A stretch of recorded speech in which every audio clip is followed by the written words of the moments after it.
అన్నీ శివుడే. భూరంభాంచనలో నిలోంబర మహార్నాథో హిమాంశు పుమాన్ ఇత్యాభాతి చరాచరాత్మక విధం యస్యైవ మూర్త్యస్తకం నాణ్యకించన విద్యతే విమృశతాం యస్మాత్ పరస్మాద్ విభో తస్మై శ్రీ గురుమూర్తయే నమయిదం శ్రీదక్షిణామూర్తయే. సాకారోపాసనలో 8 అష్టమూర్తులుగా శివుడే. నేను రోజు మీతో చెప్తున్నటువంటి 8 నామాలు అవే. శివపూజ యందు అత్యద్భుతమైన ప్రక్రియ ఏది అంటే 8 నామాలతో చేయడమే. విష్ణువుకైతే 12 నామాలు, 12 నామాలతో చేస్తారు. గణపతికి అయితే 16 నామాలు. సుముఖస్యైకదంతశ్చ కపిలో జగన్నకః లంబోదరశ్చ వికటో విఘ్నరాజో గణాధిపః. ఆ 16 నామాలతోటి విఘ్నాధిపతికి. ఈయనకి శివుడికి 8 నామాలే. శివ పూజలో గమ్మత్తు ఏమిటంటే ఈ 8 నామాలు వస్తే శివుడి కుటుంబానికి అందరికీ పూజ. ఎందుకని? ఓం భవాయ దేవాయ నమః, శర్వాయ దేవాయ నమః, ఈశానాయ దేవాయ నమః, పశుపతే దేవాయ నమః, రుద్రాయ దేవాయ నమః, ఉగ్రాయ దేవాయ నమః, భీమాయ దేవాయ నమః, మహతే దేవాయ నమః. అమ్మవారి నామాలండి. భవస్య దేవస్య పత్నే నమః, శర్వస్య దేవస్య పత్నే నమః, ఈశానస్య దేవస్య పత్నే నమః, పశుపతే దేవస్య పత్నే నమః. మరి వాళ్ళ అబ్బాయికండి భవస్య దేవస్య పుత్రై నమః. అదొక్కటి వస్తే ఆయన కుటుంబానికి అందరికీ పూజ. ఎందుకంటే ఆయన అష్టమూర్తులుగా ఉంటాడు. అష్టమూర్తి తత్వం ఉన్నవాడు కాబట్టి 8 నామాలతో పూజ చేస్తాడు. మనకి చిత్రం ఏమిటంటే ఉపాసనలో మనకి ఋషులు ఏది ఇచ్చినా ఒక అంకె వాడారు అంటే దాని వెనక ఏదో తత్వం ఉంటుంది. ఏమీ లేకుండా, ఏదో అర్థం బద్దం లేకుండా, రాత్రి కాదు పగలు కాదు, నక్షత్రం మారడము కాదు, తిథి మారడము కాదు, ఏమీ లేకుండా అర్ధరాత్రి 12 గంటల వేళ కొత్త సంవత్సరం వచ్చిందని గంటలు మోగించడము, పిచ్చెల్లర్లు చేయడము ఈ జాతిలో లేదు. ఈ సనాతన ధర్మానికి తెలియదు. ఏదో ప్రమాణం ఉంటుంది, ఏదో ప్రమాణంతో చేస్తారు తప్ప ఏ ప్రమాణం లేని పిచ్చికేకలన్నీ ఈ సనాతన ధర్మానికి చెందవు. మన దౌర్భాగ్యం ఏమిటంటే ఇంత వెలుతురులో ఉండే వాళ్ళం కటిక చీకట్లోకి వెళ్ళి తప్పట్లు కొట్టడం.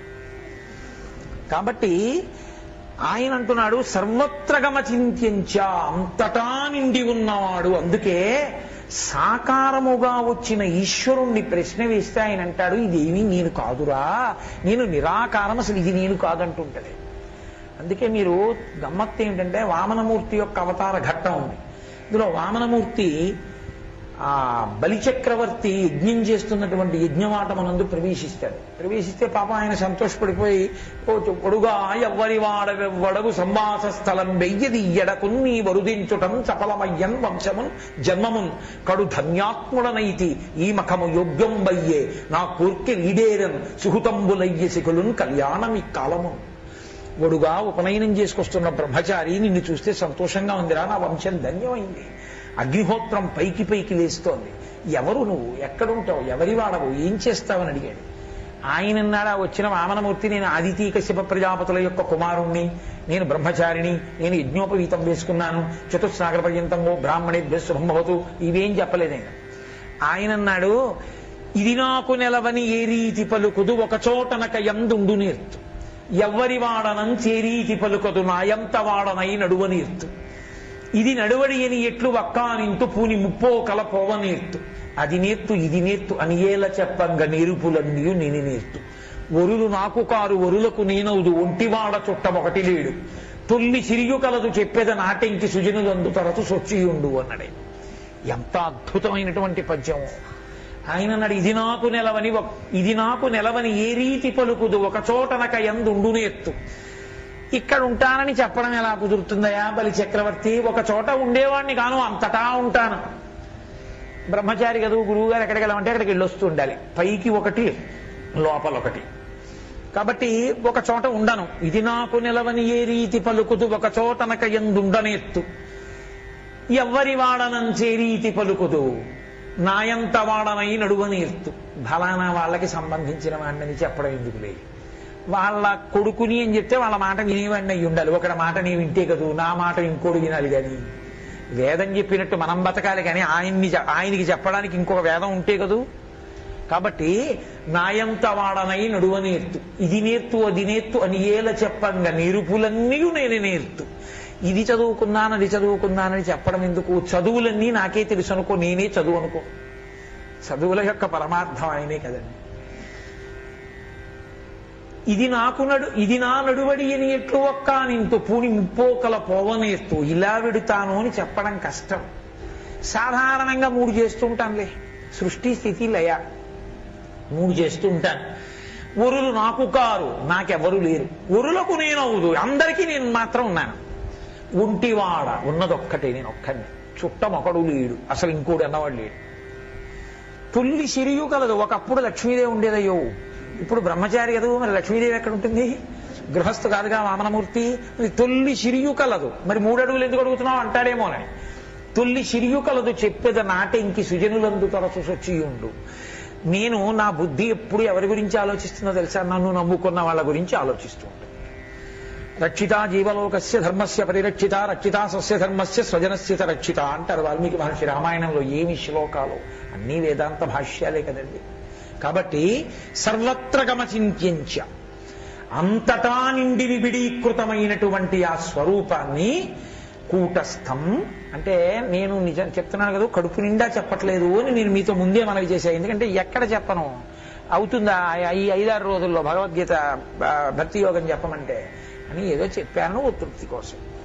కూటస్థం, కూటస్థం అంటే కూటము అన్న మాటకు అర్థం అసత్యం. అసత్యం అంటే లేనిది, ఉన్నది కాదు. ఉన్నది కాదు కానీ ఉన్నట్లు కనపడుతోంది, అది వచ్చిన బాధ. ఉన్నట్లు కనపడడం కాదు, దాని అసాధ్యం. అదే ఉన్నది అన్నట్లు కనపడుతోంది.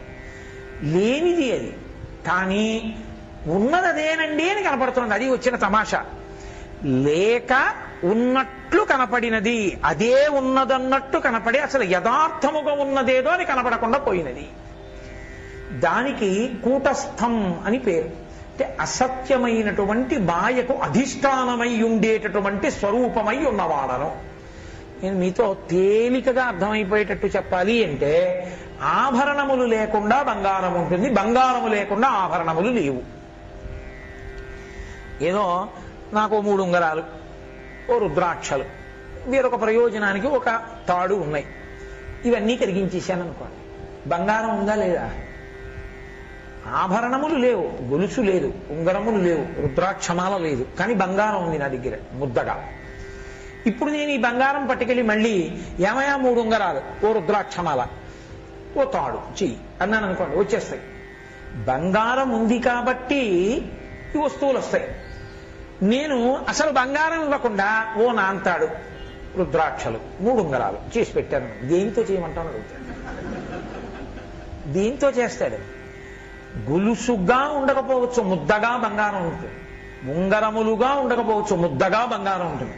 ముద్దగా బంగారమే లేకుండా గొలుసులు ఎక్కడి నుంచి వస్తాయి? బంగారము లేని ఆభరణములు లేవు, మట్టి లేని ప్రమిదలు, మూకుళ్ళు, పాలికలు లేవు. కానీ మనకి ఏం కనపడుతుందంటే నామము రూపము కనపడుతుంది. నామరూపములకే మాయా అని పేరు. మీకు తేలికగా చెప్పాలంటే నామరూపములు రెండింటినీ కలిపితే మాయా అంటారు. అధిష్టానమునకు బ్రహ్మము అని పిలుస్తారు. పిల్లవాడు నాన్నగారండి ఓ ఏనుగు తీసుకురండి అంటున్నాడు. ఈ మొహం ఇచ్చా, ఏనుగు తెచ్చి ఇంట్లో ఎక్కడ పెడతానరా?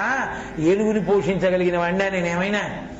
ఏనుగు తెమ్మంటాడు, ఏనుగుతో ఆడుకుంటాడు. ఇది ఎక్కడ కూడా వీడి గత జన్మలో రాజకుమారుడో ఏమో, ఈ జన్మలో నాకు పుట్టాడు. ఏనుగు తెమ్మంటాడు, ఎలాగరా అని తండ్రి ఆలోచించి ఆలోచించి ఆలోచించి ఒక కొయ్య ఏనుగుని తీసుకొచ్చి కొడుక్కిచ్చాడు. కొడుకు ఆ ఏనుగుని పట్టుకుని, నాన్నగారండి తొండం చూశారా? నాన్నగారండి దంతాలు చూశారా? నాన్నగారండి నోరు చూశారా? నాన్నగారండి కాళ్ళు చూశారా? నాన్నగారండి ఏనుగు చూశారా? అంబారీ చూశారా అంటున్నాడు. తండ్రి విని విని విని అన్నాడు, ఓరి పిచ్చారా, అది దంతి కాదు, దారు, కొయ్యరా అది అన్నాడు. కొడుకు అన్నాడు, ఊరుకోండి నాన్నగారండి, ఇది కొయ్యేమిటండి, ఏనుగు అన్నాడు. కొయ్యలేని ఏనుగు లేదు, కొయ్య ఉంటే కదా ఏనుగుని తయారు చేశారు. ఏనుగుగా లేకపోయినా కొయ్యగా మాత్రం ఉంది. కొయ్య కాబట్టి వీడు బాగా పెద్దవాడు అయిపోయిన తర్వాత ఆ బాయిలర్కి అంటించడానికి ఏమీ లేవు అనుకోండి, ఆడుకునేవాడు ఎవడూ లేదు, మనవాడు పుట్టిన తర్వాత మళ్ళీ కొన్నాళ్ళు లేని ఏనుగుని అంటించేశారు. ఏనుగు కాలిపోతుంది, అందరూ కొయ్య కాలిపోతుంది అంటే.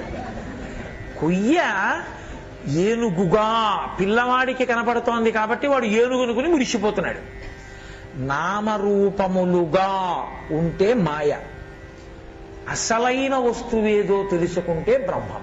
అందుకే గొలుసులు, ఉంగరాలు, కంకణాలు, కేయూరాలు, బాహుపురులు, మంజీరములు, మువ్వలు అన్నీ తీసుకెళ్లి అక్కడ పెట్టి ఇవన్నీ కలిసి ఎంతున్నాయని అడిగితే స్కేలో టేపో పెట్టుకొచ్చి కొలవడు, కంసాలాడు. ఈ గొలుసు చాలా బాగుంది, ఎంతకి ఇస్తారని అడిగారు అనుకోండి, టేపెట్టి కొలిచి ఇంత పొడుగుంది కాబట్టి ఇన్ని సెంటీమీటర్లు కాబట్టి ఇంత డబ్బండి అండవు. ధర్మకాటాలో పెట్టి ఇలా నొక్కి చూసి ఇన్ని గ్రాములు, ఇన్ని మిల్లీగ్రాములు ఉంది కాబట్టి ఇంత బంగారానికి ధర అంటే, అందులో ఉన్న బంగారానికి ధర కడతాడు కంసాలి. అది నేను పెట్టుకుంటే బాగుందా లేదా అని అద్దం దగ్గరికి వెళ్ళి ఇలా పెట్టుకు చూసుకుని ఇది బాగోలేదు అది బాగోలేదు, అదే బాగుంది నువ్వే బాగోలేవు. అసలు అది అన్నీ పెట్టుకుని ఆఖరికి ఏదో ఇది పెట్టుకుంటే నేను బాగున్నానని ఒక భ్రాంతి. పోనీ అక్కడతో ఇది పెట్టుకుంటే బాగున్నానని ఏం కొనుక్కోలేరు, అది కొనుక్కుంటే బాగుంటుండేది, అంత వీడు ఇవ్వలేకపోయాడు కాబట్టి ఇది సరిపెట్టుకుంటున్నానంటే అని అది ఏదో ఇలా పెట్టుకుని అద్దం దగ్గర చూసుకుని ఇది బాగుంది ఇది ఎంత అంటారు. ఆయన ఇది ఎంత అన్నప్పుడు దాన్ని టేపుతోనో సెంటీమీటర్లలోనో కాదు తక్కెట్లో పెట్టి చూస్తాడు. ఒకదానికన్నా ఒకటి పొట్టిగా ఉన్నట్లుగా కనపడుతుంది.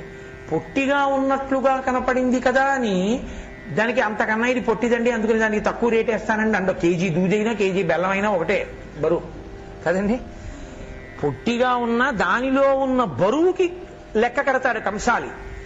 బ్రహ్మము అంటే బంగారము. ఉదాహరణకి నామరూపములు, గొలుసులు, కేయూరములు, కంకణములు, ఉంగరములు, చెవిదిద్దులు ఇవన్నీ నామరూపాలు. బంగారము లేకుండా ఇవి ఉండవు. ఇవి లేకపోయినా బంగారం ఉంది. కానీ మనకేం కనపడతాయంటే నా గొలిసేది నా గొలిసేది నా గొలిసేది అంటాడు. నా బంగారం ఇది నా బంగారం ఇది అండవు. నా ఉంగరం ఏది నా గొలిసేది అంటుంటాడు. నామరూపముల యందు తాదాత్మ్యత పొందుతాడు. దానికి కూటస్థం అని పేరు. బ్రహ్మము లేని మాయ లేదు, కానీ మాయ లేకుండా బ్రహ్మం ఉంటుంది. బ్రహ్మమునకు వశమై మాయ ఉంటుంది, మాయకు వశుడై బ్రహ్మం ఉండడు. అదే సీతా కళ్యాణ ఘట్టంలో శివధనుర్భంగం చేయడం అంటే అదే అసలు రహస్యం. అది సరే. ఇప్పుడు సీతా కళ్యాణ ఘట్టంలో అన్వయం ఎందుకు, కానీ మీకు నేను ఒక మాట చెప్పవలసి ఉంటుంది. కూటస్థం అంటే అసత్యమైన స్వరూపము కలది అని కదా నేను మీతో అన్నాను. లేదు, కానీ ఉన్నట్టుగా ఉంటుంది. కానీ ఉన్నట్టుగా ఉన్నది ఎప్పుడు ఉండకుండా పోతుంది అంటే యథార్థము తెలిసిన ఉత్తర క్షణంలో పోతుంది. నేను చీకట్లో వెళ్ళిపోతున్నాను అనుకోండి, అద్వైత సిద్ధాంతంలో ఇది ఎప్పుడు తప్పకుండా చెప్పేటటువంటి ఉదాహరణ. చీకట్లో నేను అలా వెళ్ళిపోతున్నాను అనుకోండి, గోపాలకృష్ణ గారి ఇంటి దాకా వెళ్ళేటప్పటికి పెద్ద త్రాచుపం ఒకటి దారికి అడ్డంగా పడుతుంది. పడగ విప్పుతోంది, ఇలా ఊపుతోంది, పైన కృష్ణపాదాలు కనపడతాయి, బుస్ అంటోంది. అమ్మ బాబోయే నా అయిపోయాను. ఇప్పుడు నాకు దాటి వెళ్ళడానికి భయం, వెళ్ళకపోతే పని జరగదు. ఎలా పోనీ అది వెళ్ళిపోతుందా అంటే అది వెళ్ళటం లేదు. నేను అలా నిలబడి బెంగెట్టుకుంటుంటే గోపాలకృష్ణ గారు గబగబా వచ్చి అయ్యో ఏడు గురువు గారు ఇక్కడ నించున్నారని గోడ దగ్గరికి వచ్చి ఏడు గురువు గారు అలా నించున్నారు. త్రాచుపా ఇక్కడ పావులు ఏమిటండి అని ఆయన గబగబా వెళ్ళి ఒక దీపం పట్టుకొచ్చి ఇలా చూపించారు. ఒక తాడు, అది గాలికి అక్కడ ఉన్న రాయి మీద ఇలా ఉండి గాలికి ఊగుతోంది. అప్పటి వరకు నాకు అది త్రాచుపా ఉంది. అక్కడ దీపంలో త్రాటిని చూడగానే ఇక త్రాచుపా ఉందా? లేదు. త్రాచుపాము వలన పుట్టిన భయం ఉందా? లేదు. త్రాచుపాము వలన కలిగినటువంటి ఆ ఉద్వేగం ఉందా? లేదు. అసలు యథార్థమైన వస్తువు దేని వలన తెలిసింది? దీపము వలన తెలిసింది.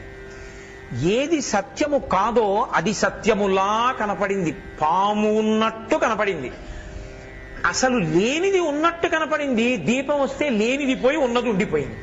ఉన్నది ఉండిపోయినట్టు తెలియగానే భయం కూడా పోయింది. ఆ తాడయా అని దాటేశాను. భయము ఎంతసేపు ఉంటుంది అంటే రెండవ వస్తువు ఉన్నది అన్నంతసేపే భయం. అద్వైతం రెండవది లేదయా, ఉన్నది ఆత్మ ఒక్కటే, ఇంక దేనికి భయపడతావు? ఇంకెందుకు భయం? నిర్భయత్వం. కానీ వచ్చిన దరిద్రం ఏమిటంటే ఎంత చెప్పినా అది నిలబడదు లోపల.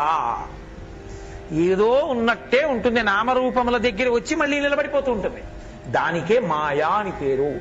ఆ రామకృష్ణ పరమహంస అత్యద్భుతమైన ఉదాహరణ కూడా చెప్తారు మాయ గురించి. వెనకటికి ఎవరో ఒక తపస్వి, మహానుభావుడైన తపస్సు చేసుకుంటున్నాడు. ఉన్నది ఒక్క శిష్యుడు.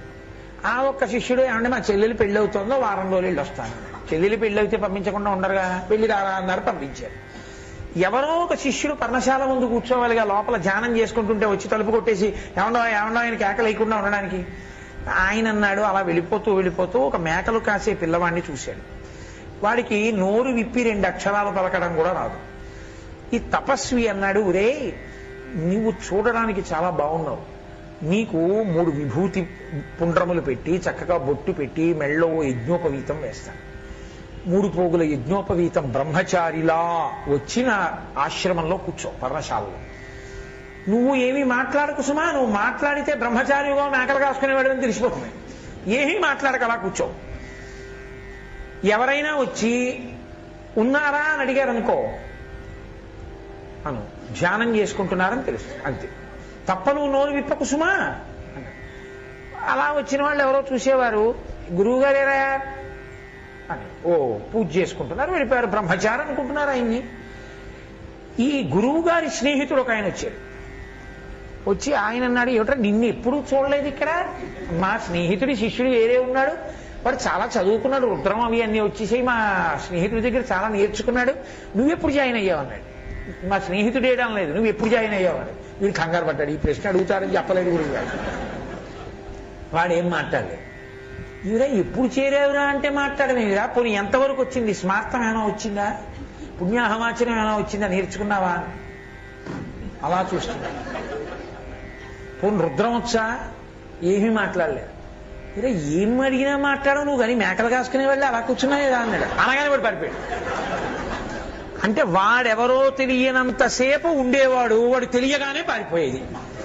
అది కానిది, అది లేనిది, ఉన్నట్టు ఉన్నది అని మీకు తెలియగానే అది లేకుండా పోతుంది. అదే సత్యము, అదే సత్యము అనుకున్నంతసేపు అది కూర్చుంటుంది.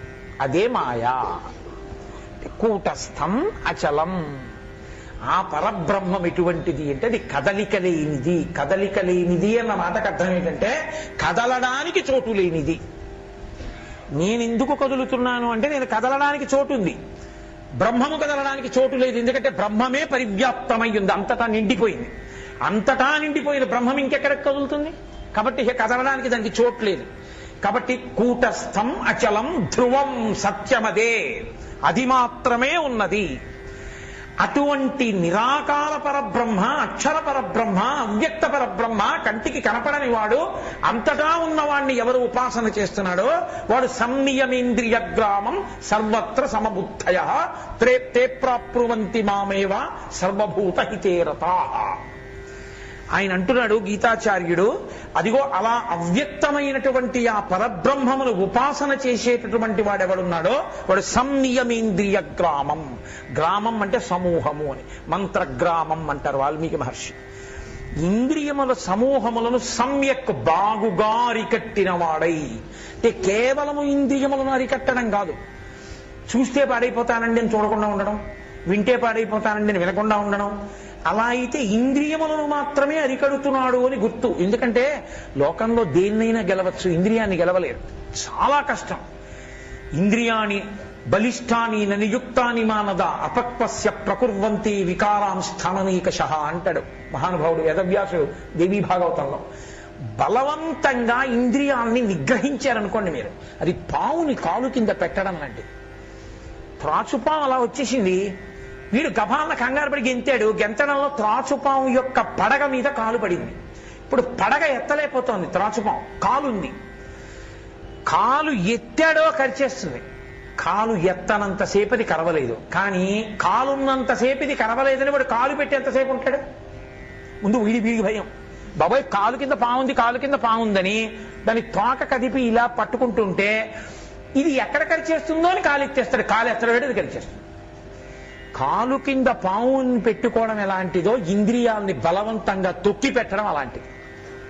అందుకే ఋషులు ఎప్పుడు ఏం చెప్పారంటే, మహానుభావులంటే మన ఋషులు దార్శనికులు, బలవంతంగా ఇంద్రియములను నిగ్రహించవద్దు. ఇంద్రియములు ఏ సుఖాన్ని అడుగుతున్నాయో అది వేద విరుద్ధము కాని సుఖం. వేదము చెయ్యకూడదన్న పనులు చేయమని నేను చెప్పట్లేదు. వేదము అంగీకరించిన సుఖాన్ని ధర్మంతో ముడివేసి అనుభవించు. ఈ సుఖం ఒక సుఖమా అని వైరాగ్యం తెచ్చుకో. అందుకే ఒక వయసు వచ్చిన తరువాత కామము మనసు యందు పొటమరించి తీరుతుంది. నిగ్రహించేసుకో అని చెప్పలేదు శాస్త్రాలు, ధర్మబద్ధం చేసేయి అన్నాడు. అందుకని ధర్మపత్ని ఆమెని స్వీకరించి తన కామము ఆమె ఎందుంచుతాడు. ధార్మికమైన కామము ధర్మపత్ని ఎందుంచితే ధార్మికమైన అర్థము కొడుకో కూతురో పుడతాడు. కొడుకు పుట్టి నీరాజనం ఇచ్చాడు పూజా మందిరానికి, తన తర్వాత కూతురు పుట్టి కన్యాదానం చేస్తే దశ పూర్వేషాం దశాపరేషాం, 10 తరాల ముందు 10 తరాల వెనక ఉద్ధరించి. ఇప్పుడు అర్థం వచ్చింది, తనని తరింప చేయగలిగిన అర్థము ధర్మముతో కామమును ముడివేస్తే వచ్చింది.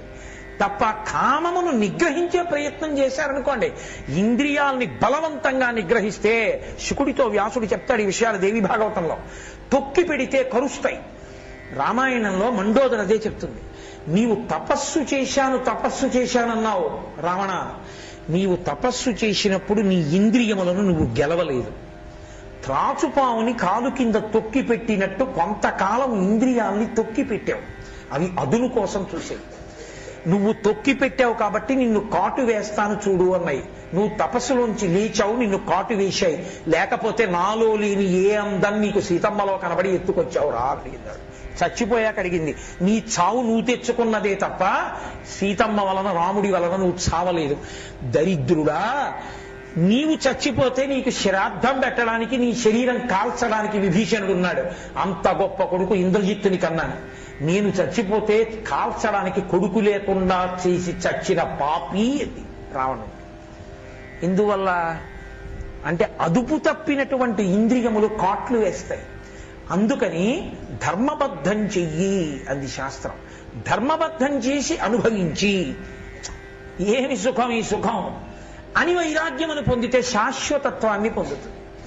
సంనియమేంద్రియ గ్రామం అంటే శమదమములను కలుపుట. కేవలము చూడకుండా ఏదో కళ్ళు మూసుకోవడం, ఏదో చెవులు వినకుండా చేసుకోవడం కాదు, చూసి వికారమును పొందకుండుట. ఇంద్రియం చూసింది, కంటికి చూడడం లక్షణం అండి. చూసింది కన్ను. ఏదో ఇంగ్లీష్లో ప్రొవెర్బ్ ఉంది, 2 men look through the same bars, one at the stars and one at the mud అని. ఇద్దరూ ఒక కిటికీలోంచే చూశారు. ఒక ఆయన ఆకాశంలో నక్షత్రాలను చూశాడు, ఒక ఆయన ఎదురుగుండా ఉన్న బురదగుంటను చూశాడు. కిటికీ తప్ప ఎవడు చూసేది వాడు చూస్తాడు. ఇద్దరు ఒక్క స్త్రీని చూశారు. ఒక ఆయనకి కామాక్షి కనపడి, అబ్బా నా తల్లి పరదేవత కంచి కామాక్షి వస్తోంది నా ఎదురుగుండా అని ఒక ఆయన 2 చేతులు ఎత్తి నమస్కరించాడు. రామకృష్ణ పరమహంసని శిష్యులు పల్లకీలో తీసుకెళ్తున్నారు కలకత్తాలో. తీసుకెడుతుంటే ఆయన తెరపైకెత్తి చూశారు. ఎందుకు? విటుల కోసమని అసుర సంధ్య వేళలో వేశ్యలందరూ వచ్చి వీధుల ముందు నిలబడి ఉన్నారు. రామకృష్ణ పరమహంస పల్లకీలోంచి కిందకి దూకేసి పరిగెత్తుకుంటూ వేశ్యవాడలోకి వెళ్ళిపోయి ఆ వేశ్యల కాళ్ళు పట్టుకున్నారు. పట్టుకుంటే శిష్యులు వెళ్లి గబగబా ఈడ్చుకొచ్చి పల్లకీలో కూర్చోబెట్టి దక్షిణేశ్వరం తీసుకొచ్చి, ఏమైనా బాగుందా గురువు గారు అని పల్లకీ ఎక్కించుకు తిప్పామా? మీరేమో వేశ్యలను చూసి పల్లకీలో దూకి వాళ్ళ దగ్గరికి వెళ్ళారా? ఏం పని చెయ్యచ్చా ఇలా అన్నారు. అంటే ఆయన అన్నారు, వాళ్ళు వేశ్యలా? నాకు వాళ్ళని అలా నిలబడినప్పుడు చూస్తే సహస్రశీర్షవదన నా తల్లి కాళీమాత కనపడింది. అబ్బా మా అమ్మ ఇన్ని రూపాలతో ఉందని వాళ్ళ పాదములు పట్టుకుందామని పరిగెత్తుకెళ్ళి వాళ్ళ కాళ్ళు పట్టుకున్నాను. వాళ్ళు వేశ్యలా? నా ఎరుకలోకి రాలేదే, నాకు కాళీమాత కనపడిందే అన్నారు. నీవు చూడడంలో ఉంటుంది. నీ మనసు పవిత్రమైతే చూడడం వల్ల దోషమే ఉందండి. చూడడం కంటి ధర్మం చూసింది, నీ మనసు ఏమైనా పాడైందా? ఇదే హనుమ అంటారు, మనోహిహేతు సర్వేషాం ఇంద్రియాణం ప్రవర్తనే శుభాశుభా స్వవస్థాసు తచ్చమే సువ్యవస్థితం. తప్పిపోయింది ఆడది సీతమ్మ, ఆడవాళ్ళలో వెతకాలి కాబట్టి వెతికాను. వాళ్ళ కర్మ, వాళ్ళు పడుకున్నప్పుడు ఈవిడ బట్ట ఈవిడ ఒంటి మీద లేదు, ఈవిడ బట్ట ఆవిడ ఒంటి మీద ఉందంటే ఎవరి ఒంటి మీద సరిగా బట్టలు లేవు. కానీ సీతమ్మని వెతకాలి కాబట్టి వెతికాను, చూశాను. చూసినా నా మనసేమైనా వికారం పొందిందా? నాకు ఎవరైనా గుర్తున్నారా? సీతమ్మ కాదని వెళ్ళిపోయాను. నా మనసుకి ఏ దోషము ఎందుకుంటుంది? దోషం అంటలేదన్నారు. చూడడం కంటికి ధర్మం చూసింది, మనసు వికారం చెందలేదు. వినడం చెవికి ధర్మం వింది, మనసు వికారం చెందలేదు. స్పర్శకి దాని లక్షణం, దాన్ని ఎవరో ముట్టుకున్నారు, అదేం వికారం చెందలేదు. ఇంద్రియముల వలన వికారము చెందని మనస్సుని పొందగలిగిన వాడైతే సాధన చేత సంనియమేంద్రియ గ్రామం సర్వత్ర సమబుద్ధయ, అంతటా ఒకే బుద్ధిని పొందిన వాడైతే, అంతటా ఒకే బుద్ధి దేని వల్ల వస్తుంది అంటే కేవల సాధన చేత కష్టసుఖముల యందు ఒకలా ఉండడం కాదు, అన్నిటా బ్రహ్మమును చూడడం వల్ల వస్తుంది. రామకృష్ణ పరమహంసే ఒక ఉదాహరణ చెప్తుండేవారు. రామకృష్ణ పరమహంస శిష్యుల్లో ఒక శిష్యుడు వెళ్ళిపోతున్నాడు. అలాగే వెళ్ళిపోతుంటే ఒక జమీందారు ఆవుని పెరట్లో కట్టి కర్రతో కొడుతున్నాడు. కొడుతుంటే ఆయన పరిగెత్తికెళ్ళాడు. అయ్యో అయ్యో అయ్యో అయ్యో, గోమోదక దోషం, ఆవుని కొట్టడం ఏమిటయా, పరదేవతని కొట్టడంతో సమానం, అలా కొట్టకూడదన్నాడు. అయితే దీని బదులు నిన్ను కొట్టనా అన్నాడు ఆయన. కొట్టు అన్నాడు. ఒంగున్నాడు, కర్రలు పెట్టి కొట్టాడు. కొడితే స్పృహ తప్పి పడిపోయాడు, నెత్తురు కారిపోతాడు. మిగిలిన శిష్యులు అటుగా వెళుతూ చూశారు. అయ్యో అయ్యో అయ్యో అయ్యో, ఎలా కొట్టేశాడు రా. మరి సహాధ్యాయిని తీసుకెళ్లి ఆశ్రమానికి తీసుకెళ్లి పడుకోపెట్టి నీళ్లు కొట్టారు. కొద్దిగా కళ్ళు విప్పాడు. కసిరి పాలు పట్టండి అన్నారు. పాలు పడుతున్నారు. తల మీద దెబ్బ తగిలి ఏమైనా మతిభ్రమణం వచ్చిందేమో అని మేమెవరమో గుర్తుందా అన్నారు. ఆయన అన్నాడు, నన్ను ఇందాక కర్రలతో కొట్టినటువంటి రూపంలో ఉన్న పరమాత్మ ఇప్పుడు పాలు పడుతున్న మీ రూపంలో ఉన్నాడు. సర్వత్ర సమబుద్ధయ. కొట్టినప్పుడు ఈశ్వరుడే, పెట్టినప్పుడు ఈశ్వరుడు. ఎవరి మీద కోప్పడతావు? నీ నాలుక నీ పళ్ళ మధ్యలో పడింది, పళ్ళు పీకించుకుంటావా, నాలుగు కోయించుకుంటావా? ఓర్చుకుంటావు, ఎందుకంటే అన్నీ నీవే కాబట్టి. సమబుద్ధయ అన్న మాటకు అది. అంతటా బ్రహ్మమును చూడడం వల్ల ఏ ఉద్వేగమును పొందనివాడు. సంనియమేంద్రియ గ్రామం సర్వత్ర సమబుద్ధయ తే ప్రాప్నువంతి మామేవా సర్వభూతహితే రసాః. అన్ని భూతముల యందు ఆ ఈశ్వరుడే. నా ఆకలి ఎటువంటిదో దాని ఆకలి అటువంటిది, పరమాత్మయే. ఇది తిన్నప్పుడు లోపల తృప్తి పొందినవాడు వైశ్వానరుడే, అది తిన్నప్పుడు తృప్తి పొందినవాడు వైశ్వానరుడే. కాబట్టి ఉన్నది ఏమైనా ఉంటే పంచుకు తిందామని పంచుకు తిన్నారు. అందుకే ప్రసాదం పంచిపెట్టి తింటారు, దాచుకుని ఒక్కడు తింటారు. సనాతన ధర్మం నేర్పింది. ఆ ప్రసాదం నాకు వద్దన్నవాడిది వాడి ప్రారంభం, వాడిని బాగు చేసేవాళ్ళు. కాబట్టి సర్వత్ర సమబుద్ధయ తే ప్రాప్నువంతి మామేవా సర్వభూతహితే రతాః. సర్వభూతముల యందు ఆ సమబుద్ధితో అన్నిటి యొక్క హితమును కోరుచున్నాడు. అంటే పరహితము చేయునెవ్వడు పరమహితుండగును భూతపంచకమునకున్. పరహితమే పరమధర్మము, పరహితునకు నెదురు లేదు పర్వేందుముఖి అంటాడు పరమశివుడు భాగవతం అష్టమ స్కంధంలో హాలాహలవక్షణ ఆఖ్యానంలో. కాబట్టి అన్ని భూతముల యందు పరమేశ్వరుణ్ణి చూసి సర్వభూతముల యొక్క హితమును కోరేవాడు ఎవరున్నాడో వాడు తే ప్రాప్నువంతి మామేవా, వాడు నన్నే పొందుచున్నాడు. యథార్థములకు వాడే నేను, నేనే వాడు, వాడికి నాకు తేడా లేదు. ఎందుకంటే వాడు ఆత్మని తెలుసుకున్నాడు కాబట్టి బ్రహ్మవిత్ బ్రహ్మైవ భవతి, వాడు బ్రహ్మమగుచున్నాడు అని పరమాత్మ ఏత్వక్షరమ నిర్దేశ్యం అవ్యక్తం పర్యుపాసతే సర్వత్ర గమచింత్యంచ కూటస్థమచలం ధ్రువం అని సంనియమేంద్రియ గ్రామం సర్వత్ర సమబుద్ధయ తే ప్రాప్నువంతి మామేవా సర్వభూతహితే రతాః అని సిద్ధాంతం చేశాడు. 4 శ్లోకాలు అయ్యేలా ఉంది. రేపు క్లేశోధికతరస్తేషాం అవ్యక్తాసక్త చేససాం అవ్యక్తా హి గతి దుఃఖం దేహవబ్ధిరవాప్యతే అంటాడు. ఆ శ్లోకం ఏమిటో రేపు ఉదయం వేళలో పరిశీలనం చేద్దాం. ఇవాళ సాయంకాలం 6:30 మళ్ళీ శంకరాచార్య కృతమైనటువంటి భజగోవింద శ్లోకాల్లో 2వదైన మూఢజహీహి ధనాగమ కృష్ణ అన్న శ్లోకాన్ని శంకర భగవత్పాదుల యొక్క అనుగ్రహంతో పరిశీలనం చేద్దాం. మంగళాశాసనపరై మదాచార్య పురోగమై సర్వైశ్చ పూర్వైరాచార్యై సత్కృతాయాస్తు మంగళం. మంగళం కోసలేంద్రాయ మహనీయ గుణాత్మనే చక్రవర్తి తనూజాయ సర్వభౌమాయ మంగళం. ఉమాకాంతాజ కాంతాజ కామితార్థ ప్రదాయినే శ్రీగిరీశాయ దేవాయ మలినాథాయ మంగళం. కరచరణకృతం వా కర్మవాక్కాయిజం వా శ్రవణనైనజం వా మానసం వాపరాధం విహితం వా సర్వమేత్తక్షమస్వా శివ శివ కరుణాబ్ధే శ్రీ మహాదేవ శంభో. సర్వం శ్రీ ఉమామహేశ్వర పరబ్రహ్మార్పణమస్తు. స్వస్తి.